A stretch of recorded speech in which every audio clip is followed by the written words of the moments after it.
7 macam perkara yang merusak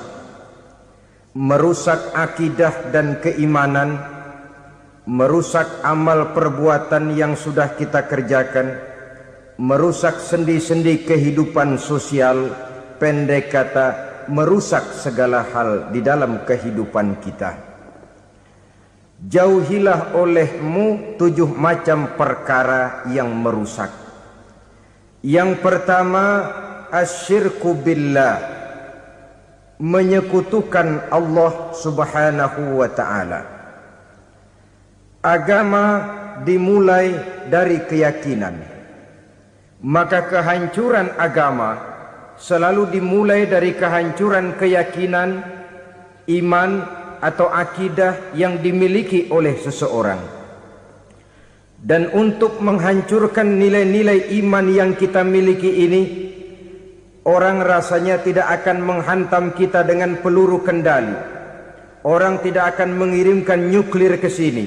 Orang tidak juga akan mengirimkan satuan militernya ke sini. Untuk menghancurkan nilai-nilai iman, dibanjiri kita dengan paham-paham yang merusak dan mendangkalkan akidah.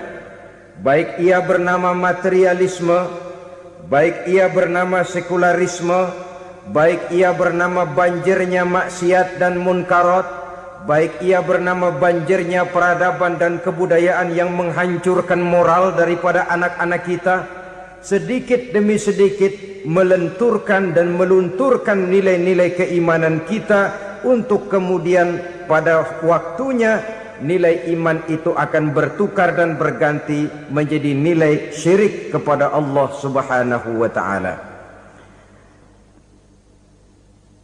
Atau pada sisi lain, menjadikan yang selain Allah sebagai tujuan akhir daripada kehidupan kita. Sedangkan kita sama-sama maklum bahwa di dalam pandangan agama Islam, dosa yang tidak berampun, dosa yang terbesar, termasuk dalam kategori bapak moyangnya dosa, tidak lain adalah syirik, yakni menyekutukan Allah Subhanahu wa ta'ala. Pola penghancuran iman ini memang berstrategi. Ditawarkan kita kepada paham materialisme, paham kebendaan, di mana otak menempati urutan sebagai ranking pertama, Tuhan jatuh pada urutan kedua. Lalu menyusul kepada paham sekularisme, Allah dipisahkan dari seluruh kegiatan hidup ini, untuk pada gilirannya menjadikan yang selain Allah sebagai tujuan akhir daripada seluruh kegiatan hidup kita. Oleh karenanya, kewajiban menjaga nilai-nilai iman ini merupakan kewajiban yang mulia tetapi berat. Tidak hanya untuk kita, tetapi juga bagaimana mewariskannya kepada anak-anak kita, generasi yang akan datang. Orang-orang tua bijaksana yang diceritakan di dalam Al-Quran, kalau sudah berpikir tentang anak-anaknya, pertanyaan yang paling mereka risaukan ialah, ma ta'buduna min ba'di.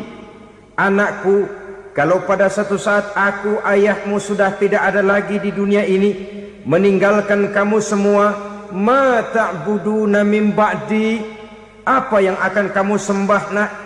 Jikalau sekarang ayahmu masih mau ke masjid, masih mau melakukan rukuk dan sujud, masih beribadah menyembah Allah Subhanahu wa ta'ala, kalau orang tuamu sudah tidak ada, ma ta'buduna min ba'di, masihkah engkau mau datang ke masjid?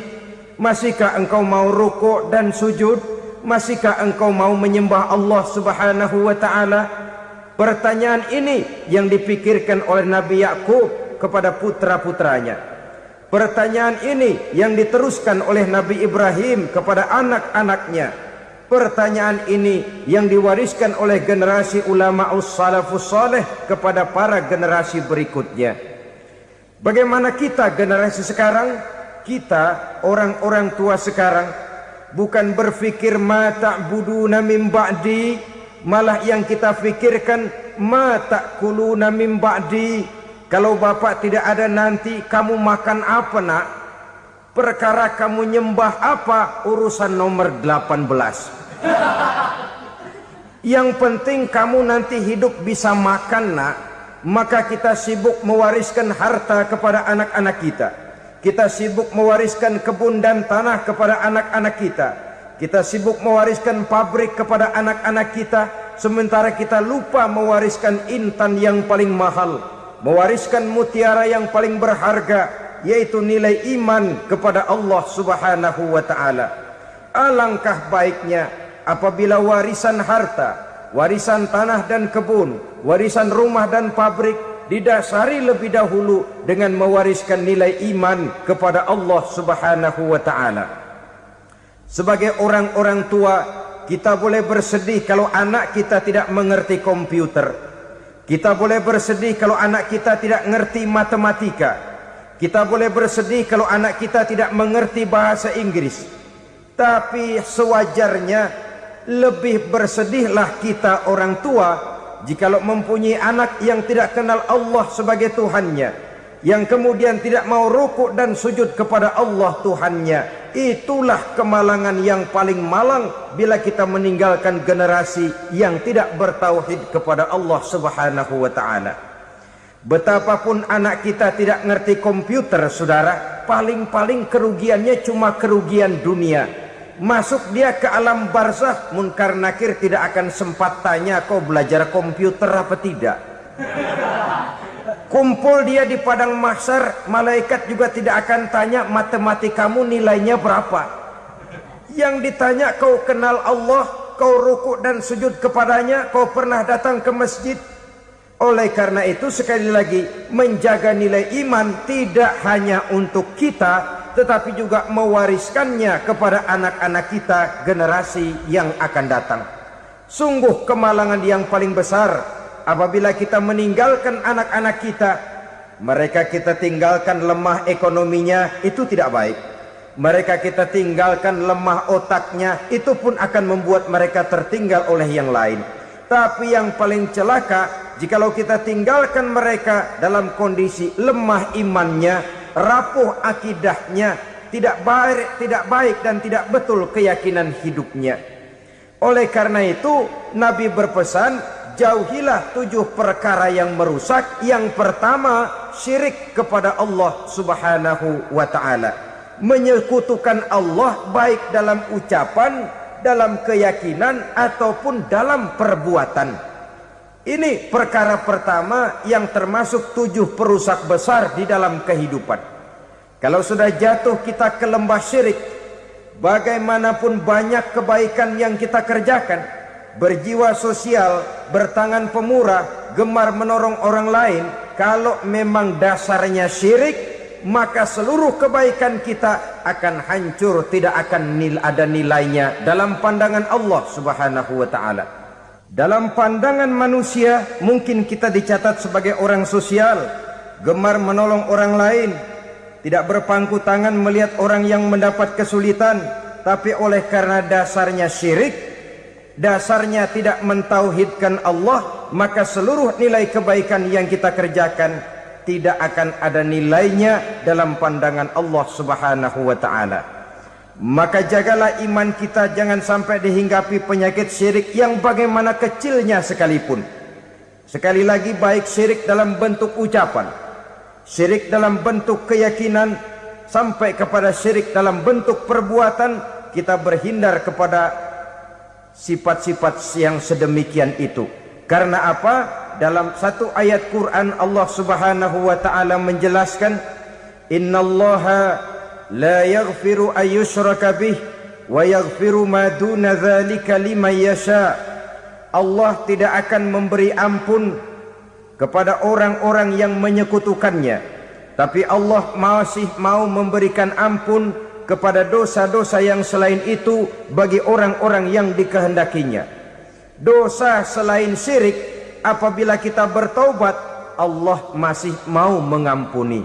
Tapi kalau sudah jatuh ke tempat syirik, itu sudah dosa yang tidak berampun. Taubatnya tidak lain melepas syirik, kembali kepada tauhid, berkeyakinan bahwa hanya ada Allah Subhanahu wa ta'ala, Tuhan satu-satunya, yang lam yalid walam yulad walam yakul lahu kufuwan ahad. tidak beranak, tidak pula diperanakkan, dan tidak satupun yang dapat menyerupai Tuhan Allah Subhanahu wa ta'ala. Saudara-saudara kaum muslimin rahimakumullah, bahwa kita di zaman sekarang memang tidak menyembah berhala, ya. Bahwa kita tidak berterang-terangan mengatakan Tuhan lebih dari satu, memang. Bahwa kita tidak berkeyakinan Tuhan itu punya anak atau diperanakkan, tentu. Tapi dalam perbuatan dan i'tiqad kita kadang-kadang jatuh tanpa kita sadari ke tempat yang bernama syirik ini. Oleh karenanya, di zaman di mana teknologi makin canggih, di mana kemajuan pembangunan makin menjangkau berbagai aspek kehidupan, diperlukan keseimbangan antara kemajuan fisik material dengan kemajuan mental spiritual.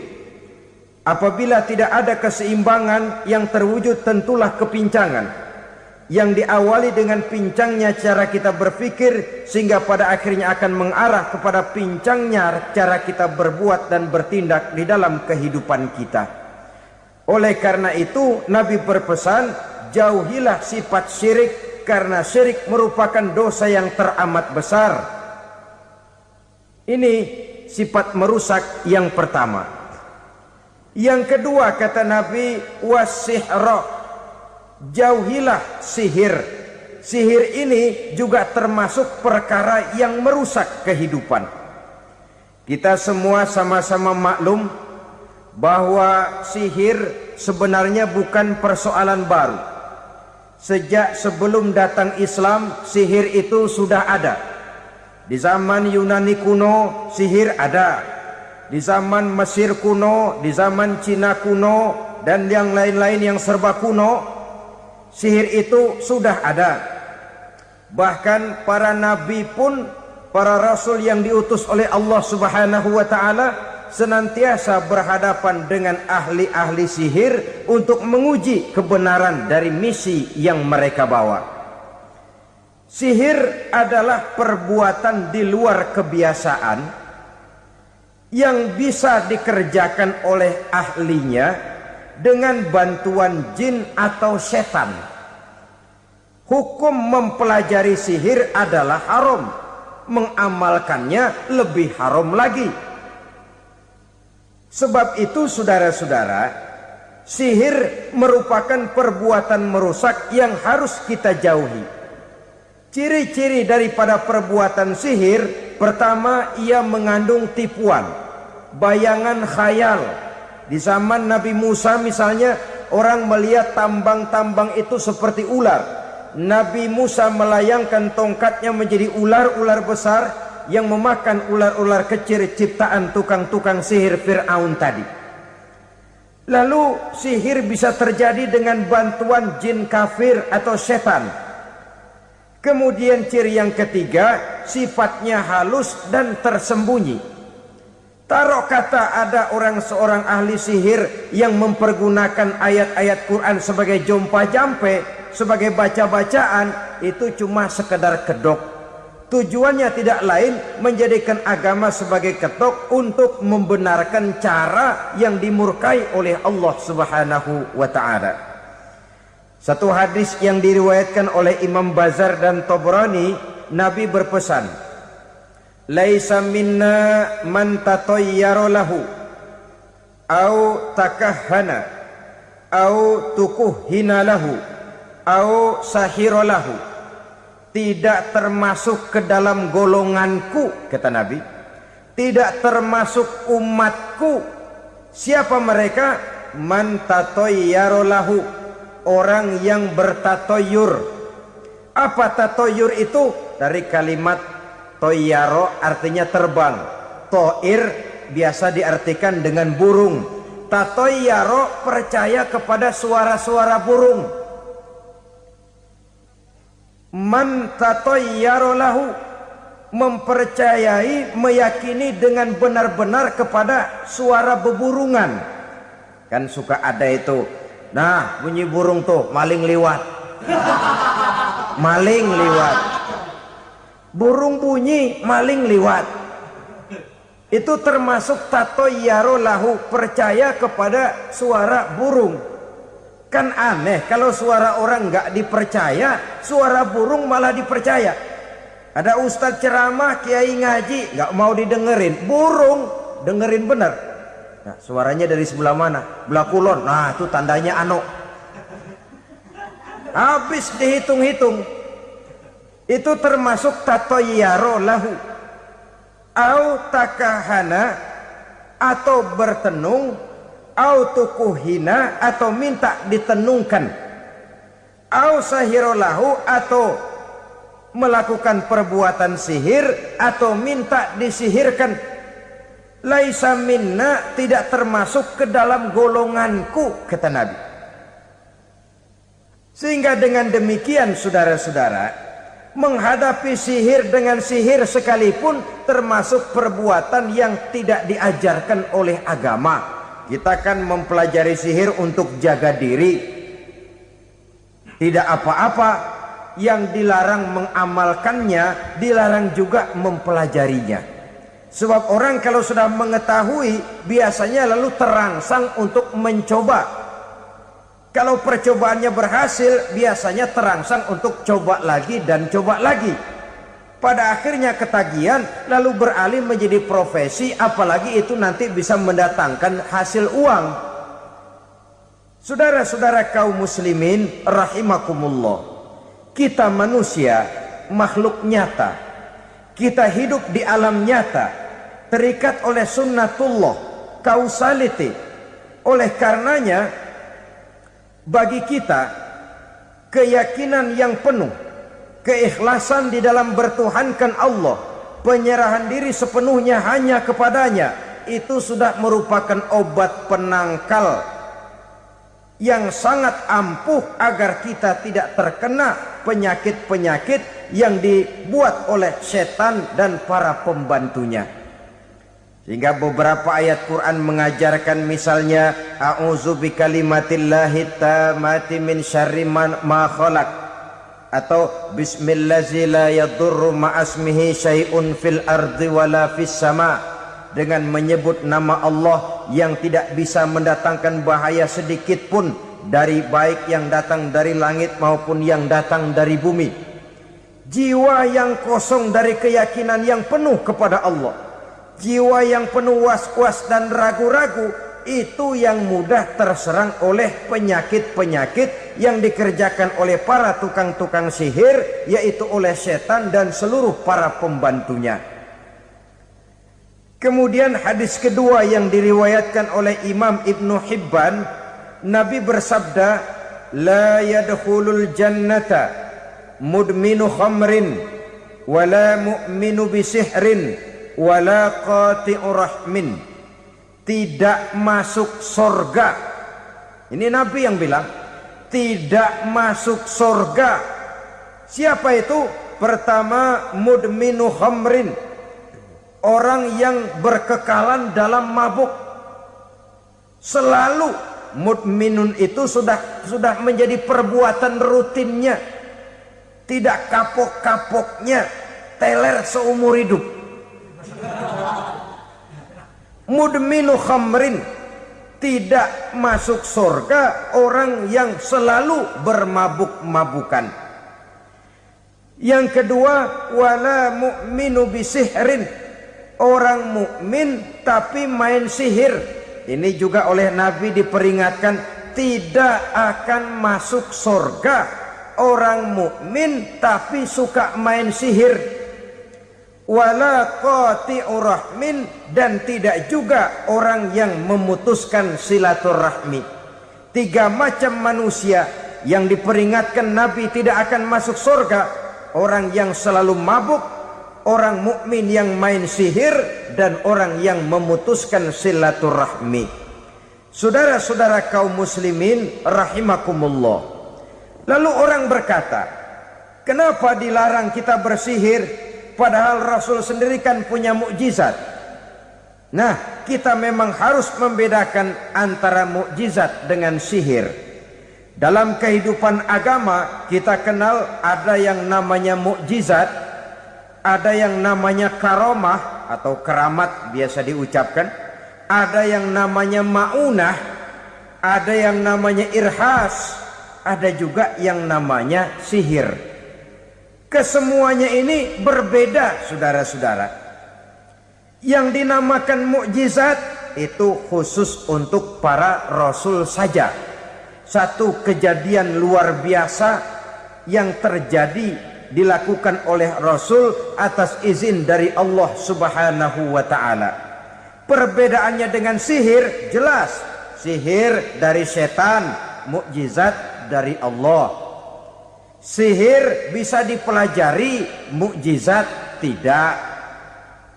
Sihir umumnya untuk maksud-maksud yang tidak baik, sedangkan mukjizat untuk memperkuat kebenaran yang disampaikan oleh para rasul dan ditentang oleh umatnya.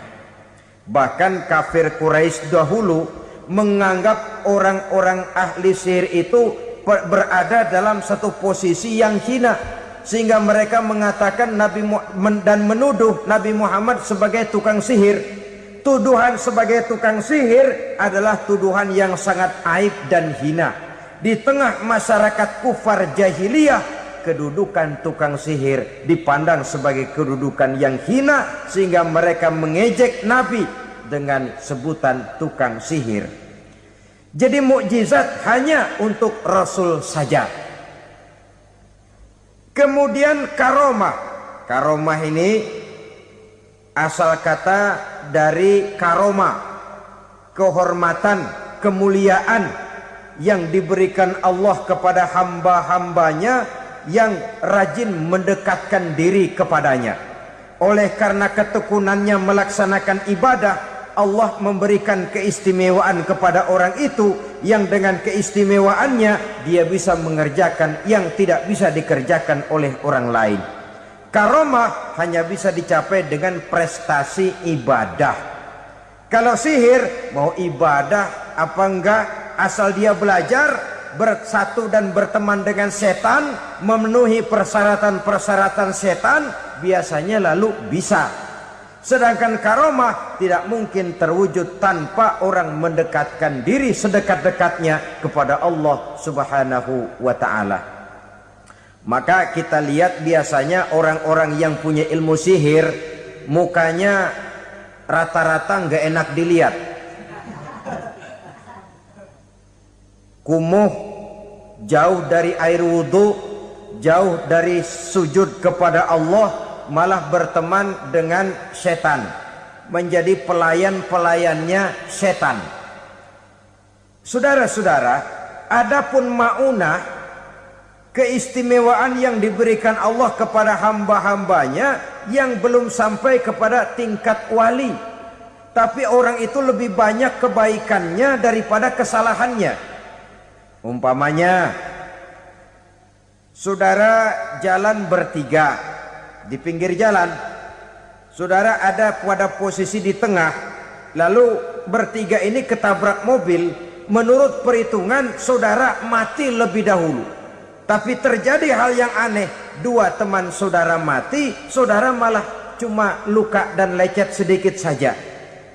Apa itu? Kalau kita lebih banyak kebaikannya daripada kesalahannya, itu yang dinamakan maunah, pertolongan yang diberikan Allah kepada hamba-hambanya yang lebih banyak kebaikannya daripada kesalahannya.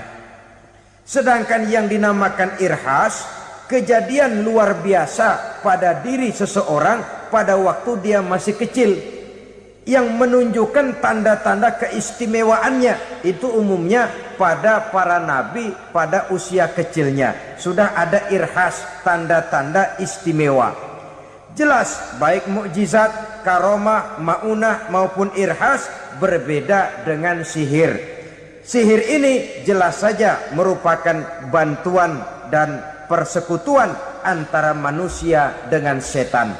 Padahal setan, kata Allah dalam Al-Quran, innahu lakum aduwwum mubin, sesungguhnya setan bagi kamu adalah musuh yang sangat jelas. Saudara-saudara kaum muslimin rahimakumullah, di zaman sekarang dalam menghadapi beban kehidupan yang makin pelik, menghadapi stres yang tidak kunjung selesai, menghadapi persoalan-persoalan yang teramat berat, orang sering mencari jalan keluar kepada hal-hal yang menurut pendapatnya bisa meringankan beban moralnya itu. Pergilah dia mencari sesuatu yang dapat meringankan bebannya. Dan tidak jarang yang jatuh ke pangkuan tukang-tukang tenung, ke pangkuan tukang-tukang sihir, yang mereka itu oleh Quran dijelaskan kadzabal munajjimun walau sodaku.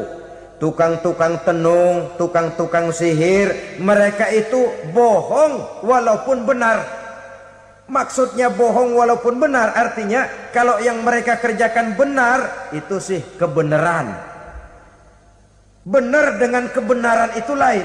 Kebenaran, kebetulan bisa, tapi tidak untuk selalu.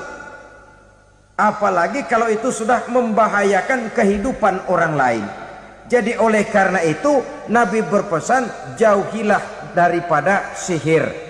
Kalau sudah jauhilah dari sihir artinya ya jauhilah daripada mempelajarinya, jauhilah daripada bergaul dengan orang-orang yang ahli di bidang itu, karena dari pergaulan segalanya bisa menular. Baiklah saudara, ini yang kedua. Yang ketiga pesan Nabi, wa qatlan nafsil lati harramallahu illa bil haq.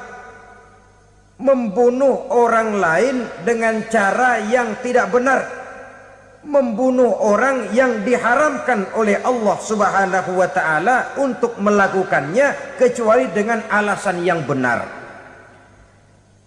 Kita tahu Islam adalah agama damai sesuai dengan namanya. Ia tidak dikembangkan dengan pedang dan kekerasan. Ia dikembangkan dengan keteladanan dan tuntunan moral. Oleh karena Islam bukan agama kekerasan, Islam pun tidak mementingkan dan mengajarkan kekerasan kecuali dengan alasan yang benar dan bisa dipertanggungjawabkan. Membunuh dengan sengaja, menghilangkan nyawa orang lain tanpa alasan yang bisa dibenarkan adalah merupakan dosa besar dan satu di antara 7 perkara yang bisa mendatangkan kerusakan dalam kehidupan dan yang hendaknya harus kita jauhi. Saudara-saudara kaum muslimin rahimakumullah, beberapa waktu yang lalu di sebuah kota kecil yang indah bernama New Auckland. Saudara tahu New Auckland? Itu dari Gunung Kidul masih ngidul lagi. Pernah diadakan satu seminar yang membicarakan bagaimana menyelamatkan masyarakat manusia dari bahaya Perang Dunia Ketiga. Diperkirakan kalau terjadi Perang Dunia Ketiga, manusia tidak akan tersisa. Sebab apa? Pada waktu itu cadangan nuklir yang dimiliki oleh bersama Amerika dan Rusia konon sudah sanggup memusnahkan 6 miliar manusia pada saat jumlah manusia baru 5 miliar. Jadi kelebihan nuklir dunia ini.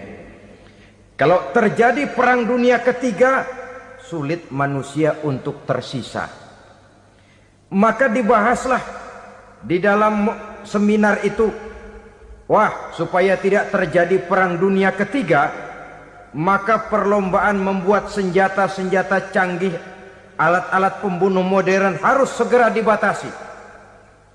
Dibahas, tidak mungkin kita membatasi perlombaan membuat senjata. Kenapa? Makin maju ilmu dan teknologi, makin canggih senjata yang ditemukan. Atom sudah meningkat menjadi nuklir, nuklir sudah meningkat menjadi neutron, dan kita tahu bom yang bernama neutron ini bom yang cukup membunuh tanpa perlu merusak. Artinya kalau dia diledakkan di kota kita ini, bangunan utuh, jembatan tidak ambruk, rumah-rumah tetap berdiri, tapi semua yang bernama hidup mati. Itu katanya lebih sopan dari bom atom. Sebab kalau si atom ini sudah membunuh, merusak pula. Neutron cukup membunuh saja tanpa perlu merusak. Jadi majunya senjata-senjata teknologi sebagai akibat yang logis dari kemajuan ilmu pengetahuan ini tidak bisa kita batasi. Dan memang sebenarnya yang bahaya bukan senjatanya, tapi manusia yang mengendalikan senjata itu. Mereka kembali kepada prinsip the man behind the gun. Bukan senjatanya yang bahaya, tapi manusia yang mengendalikan senjata itu yang bahaya. Walaupun senjatanya modern, katakanlah model M16 umpamanya, kalau yang mengendalikannya orang beriman, insya Allah aman. Tapi biar megang cuma senapan angin, kalau yang megang orang brutal, ngeri kita deket-deket. Apalagi kalau memang bukan ahlinya menggunakan senjata, bisa ngeker kaki kena jidat.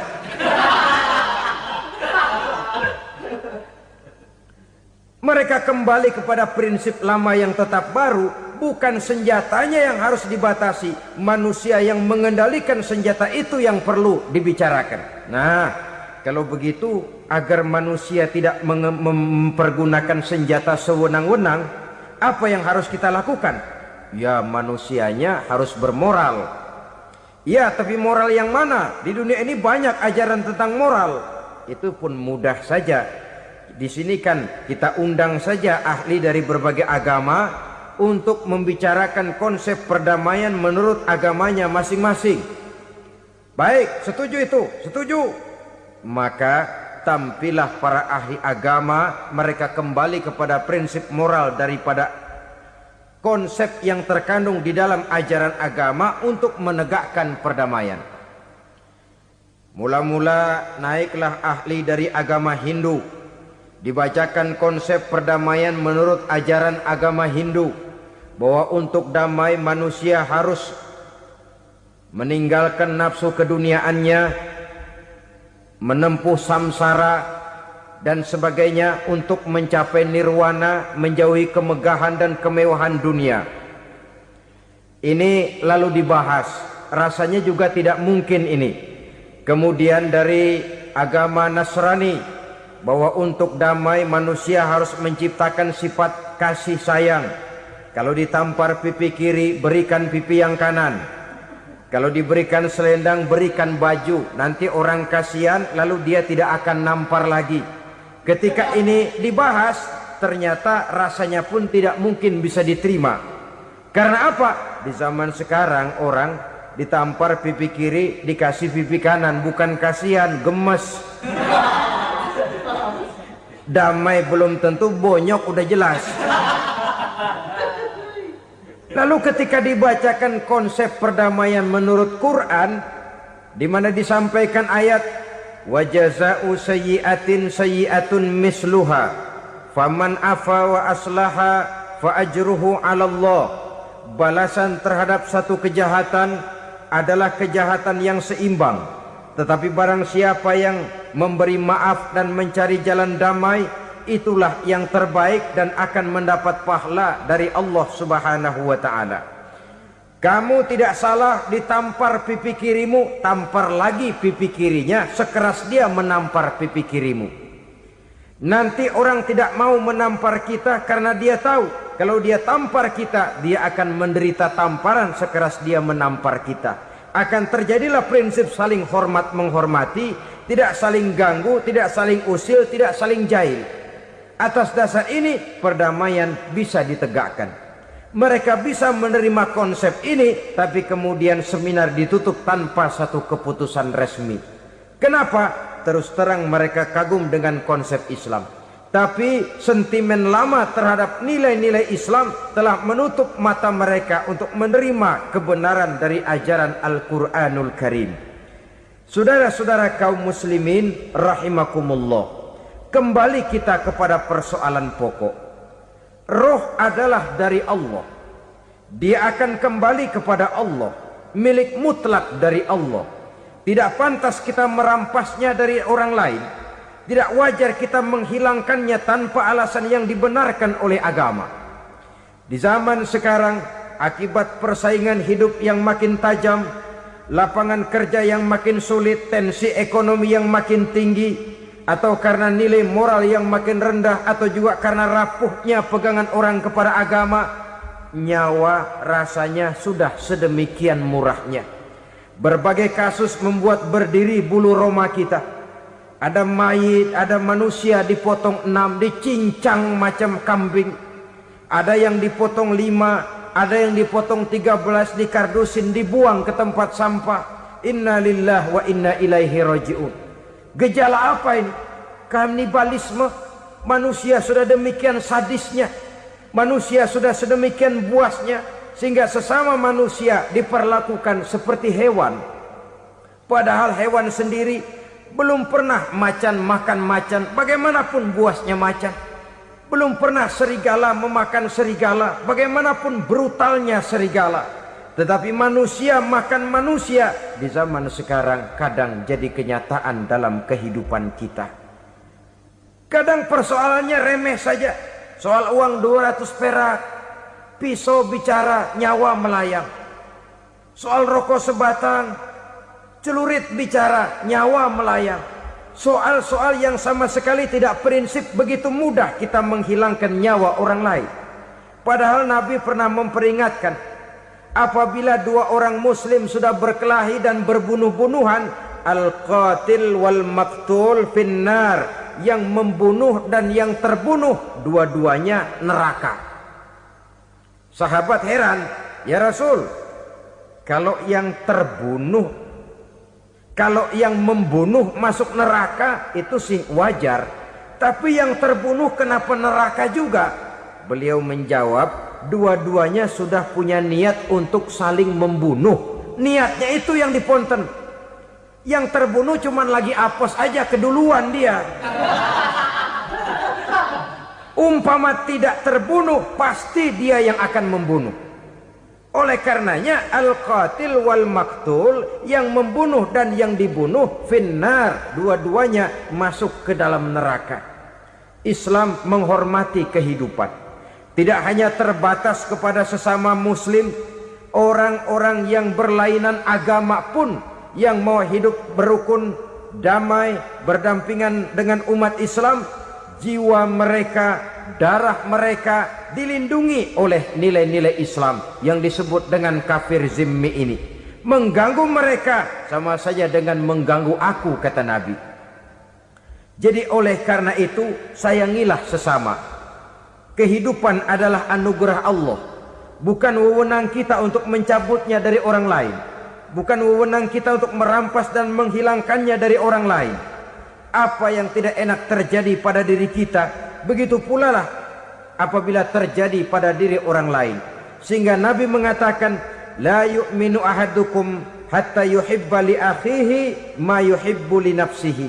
Belum dikatakan beriman seseorang kamu apabila dia belum mencintai saudaranya seperti ia mencintai dirinya sendiri. Apa yang enak dirasakan oleh orang lain, enak juga dirasakan oleh dia. Mengukur orang lain dengan diri sendiri.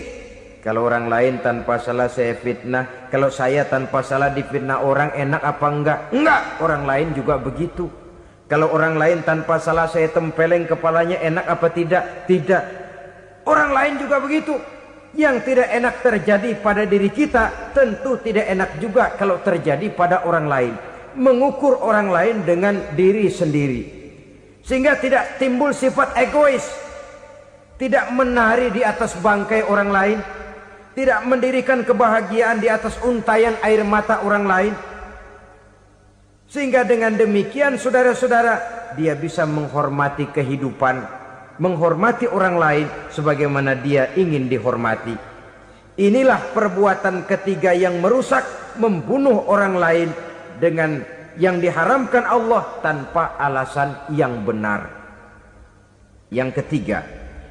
Kemudian yang keempat, perbuatan merusak wa aklar riba, makan riba. Hidup adalah tolong menolong. Bahasa kerennya take and give katanya. Saling memberi dan saling menerima. Nabi mengajarkan man kuraba kurbatan min kurabid dunya karaballahu lahu kurbatan min kurabi yaumal qiyamah. Wallahu fi aunil abdi madamal abdu fi auni akhihi. Siapa yang meringankan beban dari beban-beban yang dirita seseorang di dalam kehidupan dunia, Allah akan meringankan bebannya daripada beban-beban yang harus dipikulnya di hari kiamat nanti. Wallahu fi aunil abdi madamal abdu fi auni akhihi. Allah senantiasa akan menolong seorang hamba selama hamba itu masih mau menolong saudaranya. Allah selalu akan menolong seorang hamba selama hamba itu masih mau menolong saudaranya. Apabila kita sudah berpangku tangan terhadap kesulitan orang lain, biasanya pun pada saat kita mendapat kesulitan, kita akan sulit juga memperoleh pertolongan. Nah, riba alias renten, kedoknya adalah menolong orang, tapi sama juga bulu buntutnya dilepas, palanya dicekek. Menolong orang pada akhirnya menjadi beban bagi seseorang, dan memang mencari orang-orang yang berada dalam posisi kesulitan. Biasanya di daerah-daerah di mana musim paceklik, jadi lapangan kerja sulit, sedangkan urusan perut tidak bisa ditunda. Akhirnya orang terjebak ke dalam rentenir, ke dalam riba, ke dalam renten. Bunga berbunga, sehingga satu saat jumlah bunganya bisa lebih besar dari jumlah pinjaman pokoknya. Kemudian kalau juga ternyata tidak bisa dibayar, rumah jadi taruhan. Memang rumah satu-satunya, begitu rumah ditarik mulain camping. Bukankah pada akhirnya akan mewariskan kesengsaraan? Oleh karena itu, kepada kita berusahalah jangan berhubungan dengan rentenir, jangan makan renten dan riba. Kepada mereka yang melaksanakan riba, walaupun mendatangkan keuntungan materi, tapi percayalah, harta yang didapat dengan jalan riba tidak akan membawa keberkahan. Manakala tidak membawa keberkahan, dia tidak akan mendatangkan ketenangan di dalam kehidupan kita. Oleh karenanya, memakan harta riba termasuk perbuatan yang merusak sendi-sendi kehidupan sosial, merusak kehidupan orang lain, merusak kehidupan masyarakat, tetangga, pergaulan, dan sebagainya. Yang kelima, wa akla malil yatim, memakan harta anak yatim dengan cara yang zalim. Nih, memang lezat. Anak yatim itu nggak tahu urusan apa-apa. Kita diamanahkan untuk mengurusinya. Kadang-kadang dibentuklah panitia penyantunan yatim piatu. Yatimnya mah tetap kelaparan, panitianya yang pada gendut.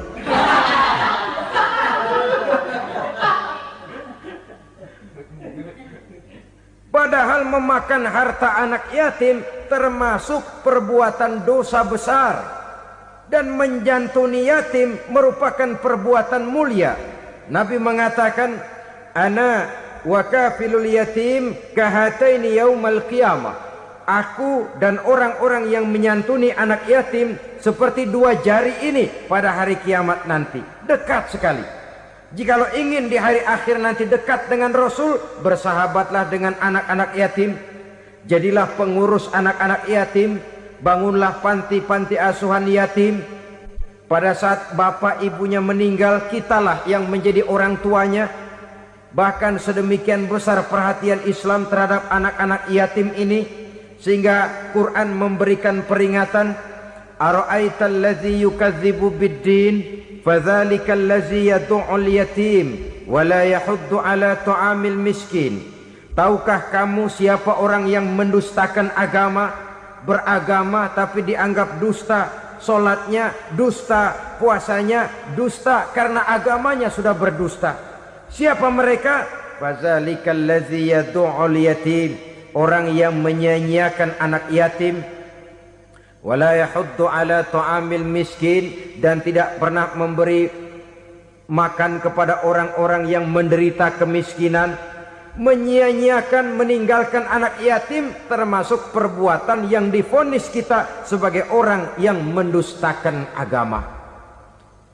Saudara-saudara kaum muslimin rahimakumullah, maka sangat dicela mengeksploitir anak-anak yatim, menjadikan mereka sebagai kedok untuk mencari kekayaan pribadi.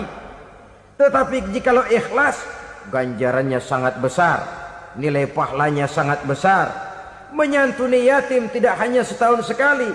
Kalau Muharram pakai istilah lebaran yatim, dibentuklah panitia, diberilah beras, uang 45.000 rupiah, alhamdulillah. Tapi jangan lupa, si yatim tidak hidup cuma satu hari. Dia tidak hidup cuma di bulan Muharram saja, dia hidup 12 bulan dalam setahun. Sebagaimana anak-anak yang lain, dia juga berhak punya masa depan. Dia juga berhak menikmati bangku sekolah. Dia berhak mengenyam arti dan makna pendidikan. Dia berhak membekali diri dengan ilmu dan pengetahuan seperti halnya anak-anak yang lain. Maka kita yang diberikan keluasan oleh Allah, ingatlah itu, bersahabatlah dengan anak-anak yatim, santuni mereka. Perkara setahun sekali di bulan Muharram, alhamdulillah, itu bagus, bin Thayyib alias baik. Tapi tentu dan tentu sekali lagi, si yatim tidak hanya hidup di bulan Muharram. Dia hidup 12 bulan dalam setahun, 24 jam dan di dalam sehari. Oleh karenanya, menyia-nyiakan mereka pada saat posisi kita memang mampu akan memojokkan kita dalam satu posisi di mana kita dianggap sebagai orang yang mendustakan agama. Memakan harta anak yatim dengan cara yang zolim. Bapaknya udah meninggal, kebunnya lebar, anaknya dikelecehin. Nah, dah kamu gak usah pusing, nanti saya yang ngurus. Akhirnya bukan ngurus, nguras. Si yatim mungkin tidak tahu bahwa dia disia-siakan, haknya diambil, miliknya dizolimi. Tapi Allah yang akan membalasnya dengan seadil-adilnya. Maka makan harta anak yatim biasanya balasannya tokcer bin paten. Nggak banyak selang tempo itu, nggak percaya cobain dah. Nyobain aja kan nggak bayar, umpama.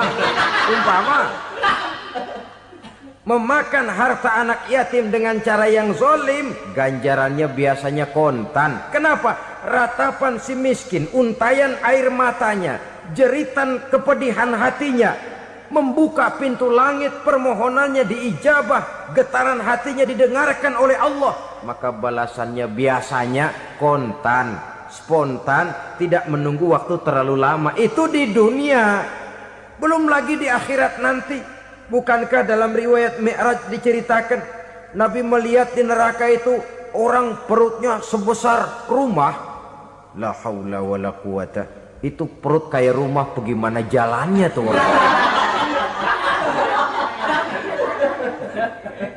Dan memang gak jalan, diseret-seret oleh malaikat di neraka itu. Hancur perutnya, amburadul itu perut. Berantakan isinya, dibulatkan lagi, diseret lagi, hancur lagi, dibulatkan lagi. Sampai Nabi tanya, orang itu begitu berat siksanya kenapa ya Jibril? Itu Muhammad, waktu di dunia dulu rakus banget makan harta anak yatim. Begitu vonisnya, begitu menyedihkan nasibnya di akhirat. Tapi di dunia pun ketidakberkahan itu sudah membayangi kehidupannya. Oleh karena itu, kepada saudara-saudara yang mendapat titipan anak yatim, berbahagialah, karena semulia-mulia rumah adalah rumah yang di dalamnya ada anak yatim yang disantuni. Sehina-hina rumah adalah rumah di mana di dalamnya ada anak yatim yang disia-siakan. Begitu kata Nabi kita. Rumah yang paling mulia dalam pandangan Allah, rumah yang di dalamnya ada anak yatim yang disantuni. Rumah yang paling hina dalam pandangan Allah, rumah yang di dalamnya ada anak yatim yang nasibnya disia-siakan. Berbahagialah saudara apabila menjadi penyantun anak-anak yatim, pelindung mereka, sehingga mereka mempunyai masa depan sebagaimana anak-anak lainnya. Rasulullah sendiri sedemikian peka terhadap keadaan anak-anak yatim karena beliau sendiri memang mengalami umur 6 bulan dalam kandungan ibu, beliau sudah ditinggalkan oleh ayahnya. Pada saat berusia 6 tahun ibu sudah meninggal. Yatim piatu dalam usia di mana beliau sedang perlu belas kasih seorang ibu dan pengertian seorang bapa. Kepekaan itu lalu timbul, bahkan kemudian sampai kepada beliau berkata, aku dan orang yang menyantuni anak yatim seperti jari tengah dan jari telunjuk di hari akhirat nanti. Sedemikian dekatnya. Baiklah ya, jadi yang kelima, memakan harta anak yatim. Jauhi karena ini perbuatan yang merusak. Yang keenam, watawalli yaumaz zahfi, melarikan diri pada hari pertempuran. Apa ini? Khianat. Tidak konsekuen dengan konsep perjuangan. Pada mulanya keras benar teriak, berantas korupsi, ganyang korupsi. Cuma karena belum dapat giliran. Begitu dia naik dapat kesempatan, korupsinya lebih edan dari yang diteriakinya. Ini termasuk tawalli yaumaz zahfi, berpaling pada hari peperangan. Di saat menghadapi musuh, kalau belum kelihatan musuh, teriaknya nyaring bener. Jangan takut demi kebenaran sampai titik darah yang paling penghabisan. Musuh belum kelihatan.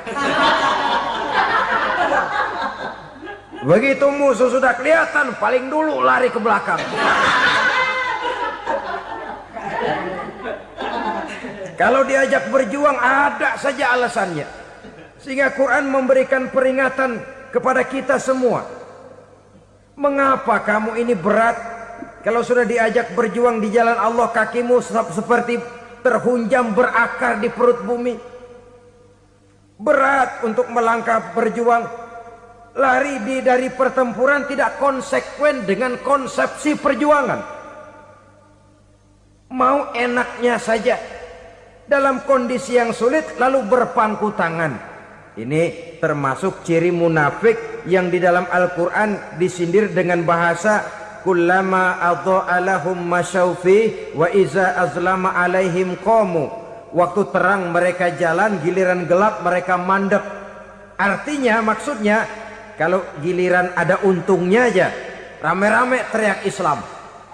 Tapi begitu diminta berjuang, dituntut berkorban, rame-rame mundur.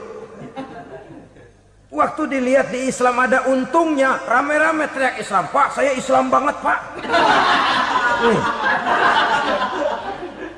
KTP saya Islam, Pak.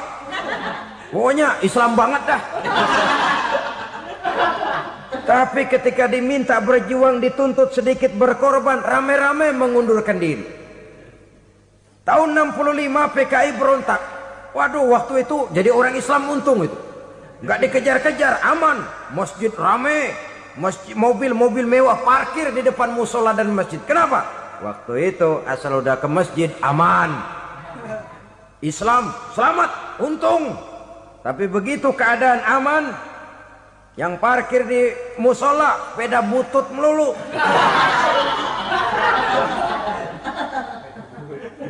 Waktu terang mereka jalan, waktu gelap mereka berhenti. Dikala di Islam ada untungnya, baru wah Islam bagus, Islam hebat. Tapi waktu dilihat ada kerugian, jangan bawa-bawa Islam dah. Jangan bicara soal Islam, ini kan bukan soal agama. Bukan soal agama. La haula wa la quwata illa billah. Beragama kita ambil talfik fid din, mengambil yang enteng-enteng saja dalam urusan beragama ini. Tidak konsekuen kita dengan Islam kita. Seolah kita mau memilih mana yang terasa cocok sama selera kita, kita teriak Islam. Beratan aja dikit, rame-rame berpaling. Itu termasuk tawalli yaumaz zahfi. Para pengkhianat, mental-mental hipokrit. yang tidak mau konsekuen menghadapi segala bahaya, itu termasuk perbuatan yang merusak. Kenapa? Kalau cuma dia saja yang lari, mungkin tidak jadi soal. Tapi larinya ini akan mempengaruhi orang lain. Nah, pengaruhnya itu yang dicegah. Sebab kalau satu sudah mulai lari, yang lain mulai ngelirik. Ketika yang dilirik kemudian tidak ada reaksi, dia akan ikut lari. Artinya apa? Seorang muslim harus konsekuen dengan konsep perjuangannya, dengan keyakinan keagamaannya, dan tidak memilih yang enak-enak saja di dalam kehidupan beragama. Lari dari pertempuran, bermental khianat, mengkhianati agama, merupakan satu di antara sifat yang merusak. Terakhir saudara, wa qazfal muhsanatil ghafilatil mu'minat, menuduh perempuan baik-baik yang tidak tahu menahu tentang tuduhan yang dituduhkan kepadanya, menuduh perempuan mukmin yang baik-baik yang tidak tahu menahu tentang tuduhan yang dilakukan kepadanya. Fitnah lebih bahaya daripada pembunuhan. Orang yang tidak salah bisa hancur namanya, orang yang berniat baik bisa ambruk perjuangannya oleh karena fitnah. Sehingga dikatakan al-fitnatu asyaddu minal qatli. Fitnah lebih bahaya daripada pembunuhan. Maka memfitnah ini termasuk satu dosa di antara 7 hal merusak yang harus kita jauhi semampu kita, semampu-mampunya. Mengupayakan sebisa-bisanya jangan sampai terjebak ke dalam hal yang demikian. Nah, saudara-saudara, inilah saja pertemuan kali ini. Mudah-mudahan ada manfaatnya. Semoga Allah memberikan kekuatan zahir dan batin kepada kita untuk bisa menjauhi 7 perkara yang merusak ini. Selalu berusaha menyimpan sesuatu yang bisa membawa manfaat, baik untuk dirinya, untuk anak cucunya, maupun untuk keluarganya, untuk masa kini dan masa depannya. Kadang simpanan itu berbentuk uang, kadang berupa tanah, lain saat berbentuk pabrik, dan lain sebagainya. Sementara masa depan yang paling pasti adalah akhirat. Jika untuk masa depan dunia kita rela memeras keringat, membanting tulang, pergi pagi dan pulang petang, menyimpan uang, menyimpan tanah, menyimpan pabrik, pernahkah kita merenung jika satu saat kiamat datang, kita dibangkitkan dari kubur masing-masing, berdiri di padang mahsyar untuk mempertanggungjawabkan seluruh kegiatan hidup kita di dunia ini. Lalu kita akan menuju ke alam akhirat. Sudahkah kita mempunyai simpanan untuk akhirat kita? Pada pertemuan kali ini saya ingin menyampaikan sebuah hadis di mana Rasulullah sallallahu alaihi wasallam bersabda, arba'un min kanzil jannah. Simpanan sorga ada 4 macam. Yang pertama, ikhfa'us sadaqah, menyembunyikan sedekah. Saudara-saudara kaum muslimin, sebagaimana yang kita maklum bahwa Allah Subhanahu wa taala melebihkan sebagian rezeki dari kita terhadap yang lain. Ada yang kaya, ada yang setengah kaya, ada yang miskin, ada yang setengah miskin, dan selanjutnya. Ada yang gajinya kecil tapi penghasilannya gede. Ada yang penghasilannya gede tapi nggak punya gaji.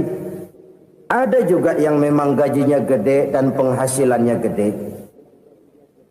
Kelebihan rezeki merupakan sunnatullah dan tidak harus membuat kita merasa lebih dari yang lain. Bahkan sebaliknya, kelebihan itu harus membuat kita ringan tangan untuk menolong mereka yang memang memerlukan pertolongan. Kalau saudara diberikan ilmu, maka pertanyaan akhirat cuma satu: ilmumu kau amalkan untuk apa?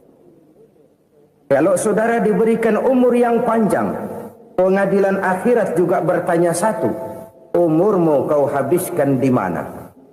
Tapi kalau saudara diberikan harta, pengadilan akhirat akan bertanya dua. Hartamu kau dapat dari mana? Kau belanjakan kemana? Dari mananya ditanya, dan kemananya juga ditanya. Oleh karena kita akan dimintakan pertanggungan jawab, maka amanah yang bernama harta ini harus kita gunakan dengan sebaik-baiknya. Ada penggunaan yang merupakan kewajiban, itu zakat namanya. Ada penggunaan yang sewaktu-waktu, itu infak namanya. Ada yang lebih sewaktu-waktu lagi, dan itu sedekah namanya. Zakat dia terikat oleh haul dan nisab, oleh putaran batas waktu dan ukuran dari harta itu sendiri. Sedangkan infak terikat oleh situasi dan kondisi perekonomian seseorang. Sedangkan sedekah tidak terikat dengan apapun. Dalam kondisi seperti apapun kita bisa melakukan sedekah dengan yang terkecil sekalipun. Sampai-sampai Rasulullah sallallahu alaihi wasallam mengajarkan, la tahqiranna minal ma'rufi syai'an walau an talqa akhaka biwajhin talik. Atau ada hadis, tabassumuka fi wajhi akhika laka shadaqah. Senyumanmu kepada temanmu adalah sedekah. Jadi untuk melakukan sedekah tidak harus dalam berbentuk uang. Dengan ilmu kita bisa sedekah, dengan tenaga kita bisa bersedekah, dengan pikiran kita bisa bersedekah, bahkan senyum kepada teman itu pun sedekah. Jadi kalau sedekah dengan uang memang belum punya uang, nyengir aja banyakin. Itu asal pada tempatnya, jangan lalu ketemu tiang listrik cengengesan. Tentu tidak pada tempatnya dan tidak wajar. Nah, sedekah yang paling dicintai Allah adalah sedekah yang disembunyikan. Artinya jauh dari sifat riya. Dan kadang-kadang ada orang sedekah itu disebutkan namanya. Apa tidak bagus? Kalau memang niatnya ikhlas, ya bagus-bagus saja. Untuk memberikan sugesti kepada yang lain. Di Fulan bin Fulan nyumbang sekian, diumumkan. Boleh kalau niatnya untuk memberikan rangsangan kepada yang lain supaya dia menyumbang lebih besar dari orang tadi. Tapi kalau itu mendatangkan riya, maka sedekah yang paling dicintai Allah adalah sedekah yang disembunyikan. Tangan kiri saja tidak tahu apa yang diberikan oleh tangan kanan. Sedekah yang dilakukan dengan ikhlas akan merupakan perbendaharaan surga, tersembunyi dari pandangan orang lain, tidak seorang pun tahu. Karena memang sikap yang baik adalah melupakan kebaikan dan mengingat kesalahan. Itu salah satu ciri orang bahagia. Orang yang selalu mengingat kesalahannya dan berusaha melupakan segala kebaikannya. Kalau dia akan berada kebaikan, dia tidak bisa ikut, dia merasa rugi karena dia merasa belum pernah berbuat baik. Tapi kalau akan melakukan kesalahan baru, dia ingat kesalahan yang sudah-sudah, sehingga terhalang baginya untuk melakukan satu kesalahan baru. Demikianlah saudara-saudara, bahwa Allah melebihkan rizki sebagian kita dari yang lain, agar terjadi tolong-menolong dalam kehidupan ini. Jadi kesenjangan yang nature, kesenjangan yang alami, itu sunnatullah. Ada yang kaya, ada yang miskin, ada yang kelas menengah. Nah, kenapa lalu sekarang kita berusaha mengentaskan kemiskinan? Oleh karena adanya kesenjangan struktural. Kalau yang kaya bisa semakin kaya, kenapa yang miskin tidak bisa naik jadi ikut sedikit kaya? Sebab pada dasarnya Islam adalah agama yang sejak turunnya sudah berupaya memerangi kemiskinan. Bahkan dikatakan kemiskinan itu mendekatkan kepada kekufuran. Orang kalau miskin udah dekat banget sama kafir. Gampang menjadi kafir. Berapa banyak saudara-saudara kita yang oleh karena soal perut, oleh karena soal materi, terpaksa meninggalkan dan menanggalkan akidahnya. Menjual petunjuk yang diberikan Allah dengan kesenangan dunia yang cuma sebentar ini. Na'udzubillah, thumma na'udzubillah. Jadi makin kita sembunyikan satu sedekah, semakin banyak perbendaharaan kita di surga. Sedekah yang paling dicintai Allah adalah sedekah yang disembunyikan. Malahan ada seorang sufi, Dia punya kebiasaan kalau pergi sholat Jumat dia bawa uang, itu uang dia taruh di bawah tikar masjid. Dia niat sedekah kepada siapa saja yang nemuin itu duit. Maksudnya apa? Supaya yang nemuin nggak tahu siapa yang punya duit. Demikian dia saking ingin menyembunyikan sedekahnya. Karena sifat riya itu bisa memakan amal kita sendiri. Riya itu termasuk menyebut-nyebut kebaikan kita. Orang yang suka nepuk dada, sedikit-sedikit ngitungnya kalau nggak gua. Oh, kalau nggak gua tuh yang belas itu kalau nggak gua. Iya, kalau nggak lu kenapa emang? Orang yang suka menepuk jasad, biasanya memang begitu, saudara-saudara. Kalau perang lagi berkecamuk, orang nggak sempat ngaku jadi pahlawan. Tapi begitu perang selesai, yang kagak kenal bedil ngaku pahlawan, mas. Itu sesuatu yang biasa. Oleh karenanya, orang-orang yang ikhlas dalam bersedekah, disembunyikannya sedekah itu, Allah cinta betul. Malahan ada hadis memberikan jaminan, inna shadaqatal mar'il muslimi tazidu fil umri wa tadfa'u mitatas su'i. Sesungguhnya sedekahnya seorang mukmin tazidu fil umri, bisa menambah umur panjang. Wa tadfa'u mitatas su'i, dan menyelamatkan manusia dari mati secara su'ul khatimah.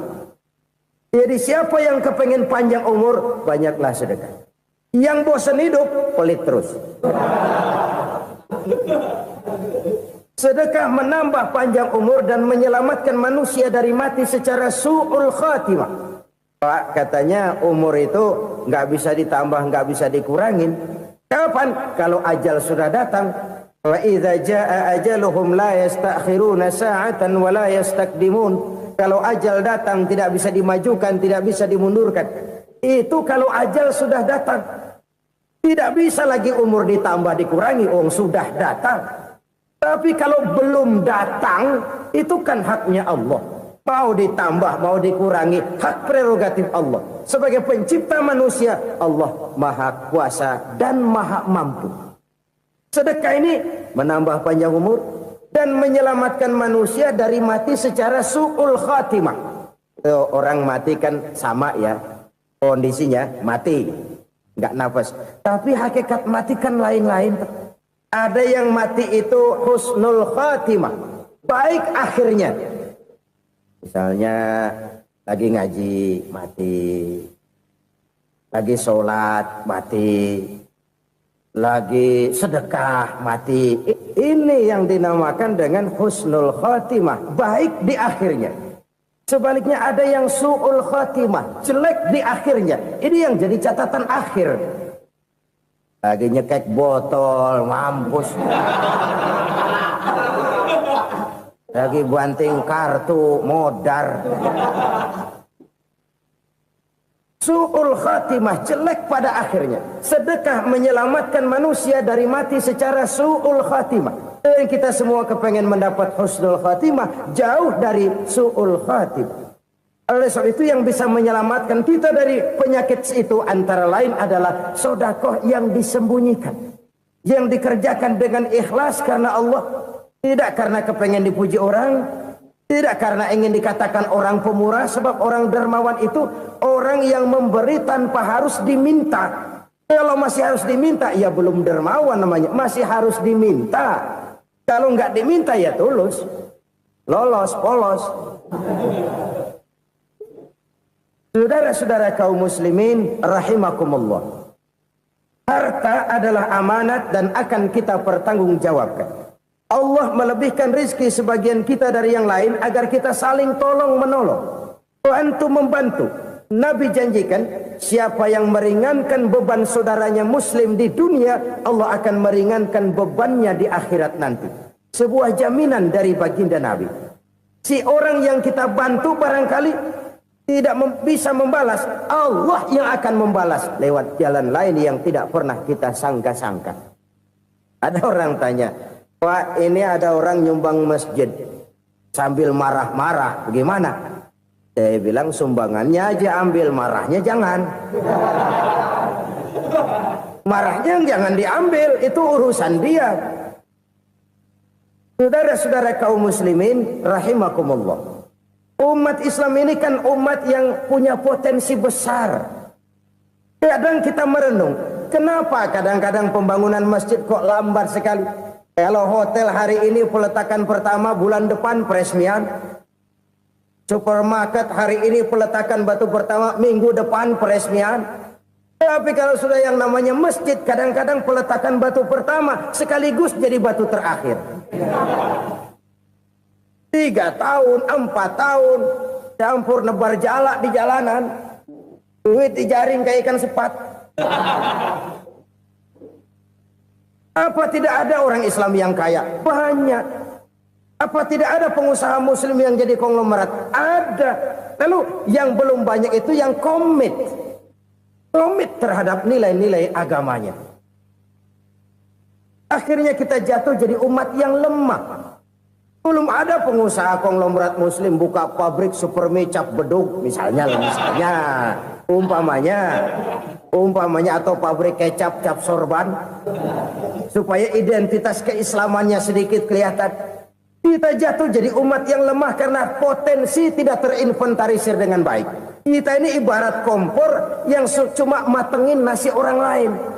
Potensi kita dimanfaatkan oleh orang lain.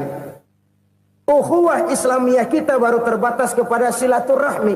Ukhuwah di bidang ekonomi kita lemah. Ukhuwah di bidang kebudayaan kita lemah. Apalagi ukhuwah di bidang politik kita lebih rapuh lagi. Padahal ukhuwah itu adalah totalitas kehidupan manusia. Menyangkut ipolek sosbud. Memerlukan nilai-nilai ukhuwah. Jadi oleh karena itu mari kita menyadari. Di dalam harta kita, walaupun kita yang cari, pergi pagi, pulang sore, peras keringat, banting tulang, di sana ada harta anak yatim. Di sana ada hak masjid. Di sana ada hak pesantren. Di sana ada hak jihad. Berbahagialah seseorang apabila dia oleh Allah dijadikan keran. Keran itu menyimpan air, tapi tidak untuk dirinya, tapi disalurkannya kepada mereka yang memang memerlukannya. Saudara-saudara kaum muslimin rahimakumullah, ini yang pertama. Jadi perbendaharaan surga adalah menyembunyikan sedekah. Orang lain nggak tahu, kita pun nggak pernah ngitung-ngitung. Kita anggap lewat begitu saja, padahal itu deposit akhirat. Satu. Yang kedua, perbendaharaan surga itu apa? Wa kitmanul musibah, menyembunyikan kesulitan. Kadang orang takut menghadapi kesulitan. Tapi makin kita merenung, hidup ini kan sebenarnya urusan. Takut sama urusan ya jangan hidup. Tandanya orang hidup itu kalau punya urusan. Urusan melupakan problem. Problem sering menimbulkan kesulitan. Kesulitan bukan untuk ditakuti, tapi untuk diatasi dan dicarikan jalan keluarnya. Siapa sih orangnya yang nggak pernah sulit-sulit? Makin tinggi status sosialnya, makin gede urusannya.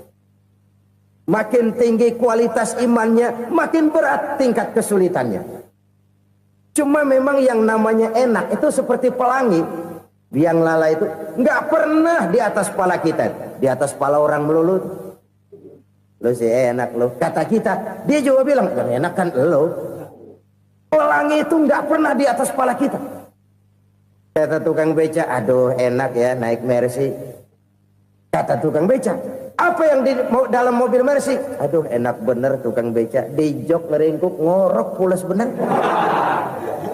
Saya kamar pakai AC sejuk, tempat tidur sutra empuk, alga spring bed, gula kulik nggak bisa pulas kalau belum minum Valium, belum tidur. Enak bener tukang beca, di jok ngorok nggak tahu wetan kulon.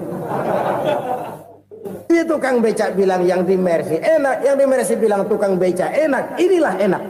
Nggak pernah di atas kepala kita, di atas kepala orang lain melulu enak itu. Nah, saudara-saudara, yang merupakan perbendaharaan surga itu orang yang bisa menyembunyikan kesulitan, baik pribadi ataupun rumah tangga. Nih terutama rumah tangga yang jadi soalnya. Kadang-kadang kita ini kalau senang, sebaliknya kalau senang kita diam, kalem aja, cuek. Banyak banget duit kita bawaan, diam aja udah. Malah ketemu orang takut. Tapi begitu susah, sekampung tahu.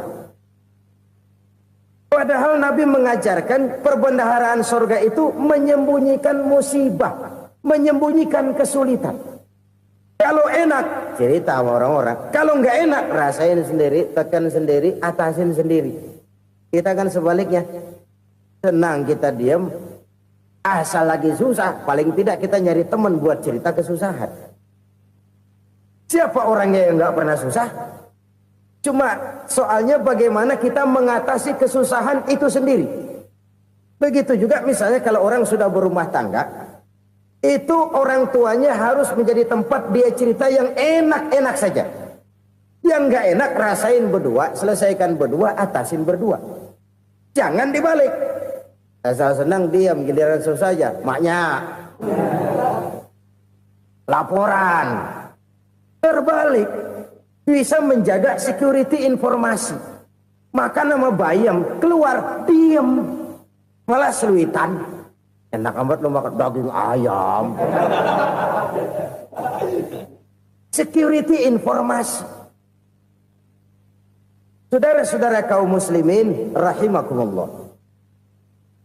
Ujian yang terberat itu yang pernah diberikan kepada para nabi, para rasul, para aulia, para ulama. Makin tinggi keimanan, makin berat bentuk kesulitan. Ayo saya kemukakan satu contoh saja. Ada seorang nabi yang kaya, nabi kaya, namanya Nabi Ayub. Iblis kalau orang begini kan keki, ibadahnya rajin, kaya. Nih yang kayak begini susah digodain. Kalau ibadahnya rajin, miskin, kali bisa disogok. Sini imannya mantap, ibadahnya rajin, kaya, nabi lagi. Oh, tapi namanya iblis nggak kurang akal. Laporan, Tuhan, kenapa Les? Ya ini bahasa saya, bahasa Qurannya sih nggak gitu. Itu hambamu yang namanya Ayub, dia rajin ibadah cuma karena dikasih kaya aja. Coba kasih miskin dia, berhenti dia sembahyang. Ah, kamu bisa aja. Saya tahu Ayub itu hambaku yang ikhlas. Saya buktiin Tuhan, silahkan. Dibuktiinlah, iblis turun ke alamin. Yang mula-mula dia lakukan, dia rusak sawah ladang Nabi Ayub. Dia binasakan binatang ternak Nabi Ayub. Sehingga dalam waktu singkat, jatuhlah Nabi Ayub dari orang paling kaya jadi orang paling miskin. Beliau masih ibadah di mihrab dalam masjid. Datang iblis. Saudara Ayub, ya, lagi ngapain? Ibadah. Nyembah Allah, nyembah Allah.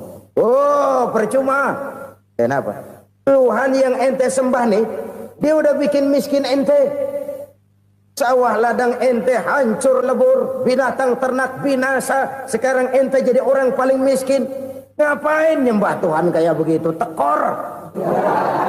Udah berhenti dah ibadah, berhenti ibadah. Ini iblis sama Tuhan laporannya lain, yang dikerjakan kepada Nabi Ayub juga lain.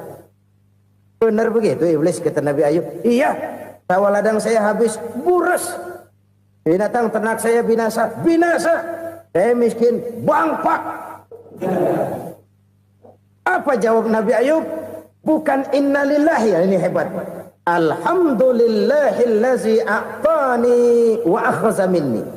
Segala puji bagi Allah yang telah memberikan harta kepada saya dan sekarang mengambilnya lagi. Alhamdulillah. Allah yang ngasih, Allah yang ambil. Itu mah urusan Allah. Iblis cuman ibadah jalan terus, sujud lagi Nabi Ayub. Iblis seleher gondok banget. Dasar Nabi nggak mempan dia apa-apain. Miskin malah alhamdulillah. Allah yang ngasih, Allah yang ambil. Jadi kalau kita tidak komit, kita tidak terikat kepada kaya, miskin, senang, susah, apa yang bisa bikin kita susah? Jadikan kekayaan, kemiskinan, jadikan senang, susah sebagai anak buah yang bisa kita atur. Jangan kekayaan ngatur kita, jangan kemiskinan ngatur kita. Kita yang harus mengatur mereka. Senang, susah, kaya, miskin, bahagia, sengsara, jadikan itu anak buah yang bisa kita atur. Kalau sekarang kita kaya, lain saat boleh jadi kita miskin, semiskin-miskinnya. Allah yang ngasih, Allah yang ngambil. Tenaga mana yang bisa menghalangi? Ibadah jalan terus. Iblis makin gondok. Dasar Nabi loh. Akhirnya apa? Nabi Ayub dikerjain, diberikan penyakit. Demikian fatal penyakitnya. Bayangin, udah miskin sakit. Masya Allah. Miskin sakit. Sakitnya nggak lama, kira-kira 16 tahun. Istrinya 3, 2 mental minta ceraiin. Ngerawatin laki bengek begini. Senang belum tentu, susah udah pasti nih. Cerai aja, cerai dah. Cerai. Tinggal satu Siti Rahmah yang setia menemani beliau. Sesetia-setianya hati perempuan. Satu saat Siti Rahmah bilang, "Bang, iya, abang kan Nabi, Bang. Lalu, namanya Nabi kan doanya jarang meleset, Bang. Maksud kamu minta kenapa sih sama Tuhan biar abang sembuh baik dah, Bang?" Siti Rahmah, "Iya. Saya sakit berapa tahun sih dah?" 16 tahun, Bang. "Sebelum ini saya sehat berapa tahun?" "Ya kira-kira 60 tahun, Bang." "Nah, coba ente banding-bandingin, Rahmah. Saya dikasih sehat 60 tahun, dikasih sakit 16 tahun. Sudah nggak sabar mau doa kepada Allah minta sembuh. Saya malu kepada Allah.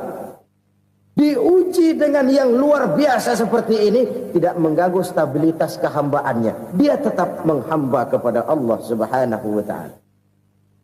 Saudara-saudara kaum muslimin rahimakumullah, kunci menghadapi kesulitan itu apa? Allah jelaskan dalam satu ayat, "Wa basyiris sabirin alladzina iza asabathum musibah qalu inna lillahi wa inna ilaihi raji'un." Gembirakan orang-orang yang sabar. Siapa mereka itu?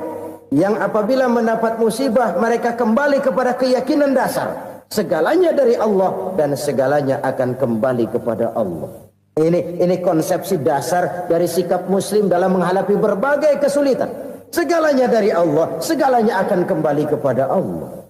Kalau ini sudah kondisi dasarnya, maka kita akan lapang menghadapi kenyataan bagaimanapun pahitnya. Apakah itu namanya miskin, apakah itu namanya sakit, bahkan maut sekalipun. Segalanya dari Allah, segalanya akan kembali kepada Allah. Ini sikap hidup, bukan sekedar ucapan. Kita kadang-kadang menjadikannya sebagai ucapan. Mulutnya sehingga berhenti, innalillahi wa inna ilaihi raji'un, tapi nangisnya terus gerung-gerungan. Bukan itu, ini kesadaran moral. Kalau segalanya dari Allah, segalanya kembali kepada Allah, kan sebenarnya cuma nunggu giliran. Hari ini saya nyembayangin dia, entah hari apa saya disembayangin orang. Hari ini saya antar dia ke kubur, entah hari apa orang nganterin saya ke kubur. Hari ini saya tahlilkan dia, entah nanti kapan orang tahlilkan saya. Segalanya dari Allah, segalanya akan kembali juga kepada Allah.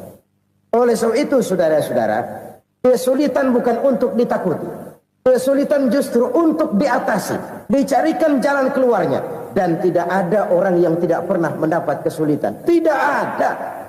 Semakin tinggi status sosial, semakin tinggi kualitas keimanan, semakin besar juga tingkat kesulitan.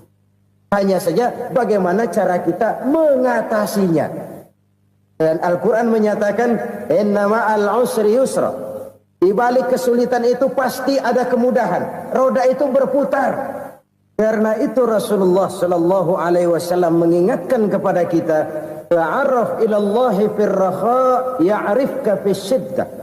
Ingatlah kepada Allah di waktu kamu senang, supaya Allah ingat kepada kamu di waktu kamu susah. Kalau waktu senang kita ingat kepada Allah, kita susah, Allah tidak akan meninggalkan kita. Tapi kalau waktu senang kita jauh dari Allah, sujud tidak sempat, dengan masjid jauh, ketika senang kita lupakan Allah. Nanti begitu kita susah, Allah lupakan kita. Dan itu menyakitkan. Oleh karena itu orang-orang tua kita dulu bilang, kalau lagi sehat ingat-ingat lu bakal sakit nanti. Kalau lagi kaya ingat-ingat satu saat kita bakal jatuh miskin. Bahkan kalau lagi muda, ingat-ingat kita bakal tua. Dan yang terpenting, kalau lagi hidup, ingat-ingat kita bakal mati. Saudara-saudara kaum muslimin rahimakumullah. Jadi yang kedua yang merupakan perbendaharaan surga, menyembunyikan musibah. Saudara-saudara kaum muslimin rahimakumullah. Hal ketiga yang merupakan perbendaharaan surga adalah wasilatur rahmi. Orang yang suka bersilaturahmi. Sebagaimana yang kita maklum bahwa manusia adalah makhluk yang disebut zoon politika. Makhluk sosial yang tidak mungkin hidup sendiri-sendiri. Betapa dan siapapun kita memerlukan orang lain.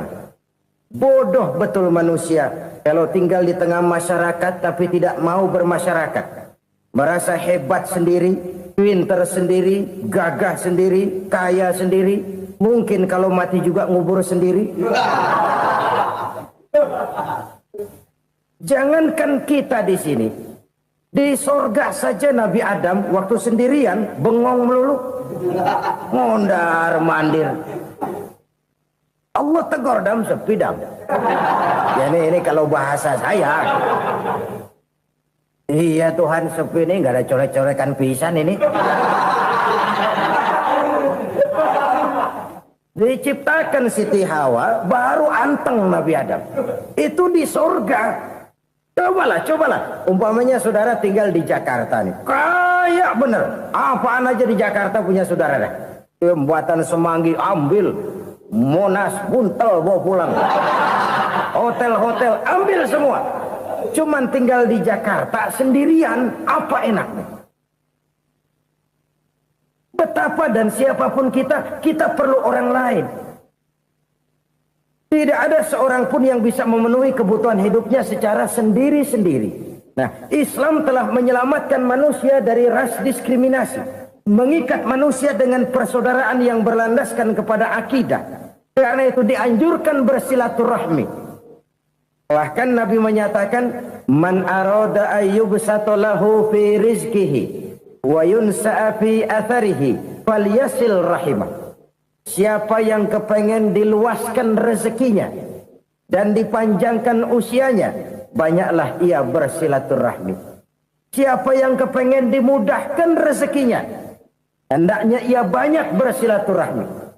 Kalau banyak teman, kesulitan kan paling tidak ada tempat cerita.